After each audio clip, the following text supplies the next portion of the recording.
Well, economic inequality is growing, even in wealthy countries like Germany. Why is that? Well, let's ask an expert. Judith Niehues joins us today. She's an expert on income and wealth distribution at the Cologne Institute for Economic Research. Good to have you with us. Hello. So we just heard at the end of this report that basically one possible solution to this inequality could be an even distribution of wealth throughout society. Is that something you would agree with? And is it at all possible? I think it's not possible, and I also think it's not really advisable, because we need incentives. So people need incentives to achieve a certain income position. So I think, if you look at perceptual data, you also see that the society do not wish a completely even distribution of income. Because many people also want to see benefit for their effort.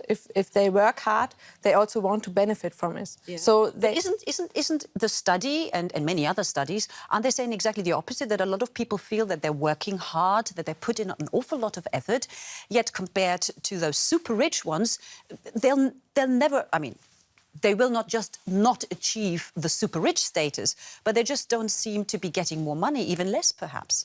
Well, therefore, it is important to increase equal opportunities. So that is certainly something also Germany has to work on. So the data shows that people are more likely to accept existing differences in income if they are due to effort rather than circumstances. So people are less comfort about the difference in income which are due just to good luck or parental background. So it is important to increase equal opportunity. All right. So you say this inequality is necessary in order to keep a certain level of incentive that people actually want to put effort into it. How much of a problem is the tax system? Because it's an open secret. Rich people, wealthy people, they have the means to move their money wherever it's safe from authorities. They can pay good advisors. That doesn't seem right. Well, there are obviously huge differences across countries. In Germany, for example, we observe quite a huge amount of redistribution from the rich to the poor, and we have a quite progressive tax system.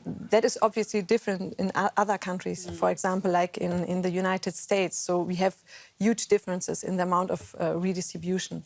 Now, when would you say does this gap between rich and poor start to become a problem, a threat to society? And whose responsibility would it be then to stop this threat?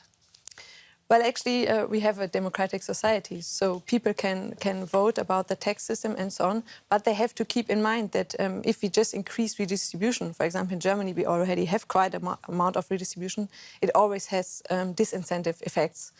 And another point is that we have to, look at the pure empirical facts. And it seems that, for example, in Germany, people tend to overestimate inequality. So it's not only about facts, it's also about subjective perceptions. OK. Well, then I will have to work on my perception. Judith Niehues, thank you very much for joining us today. Thank you.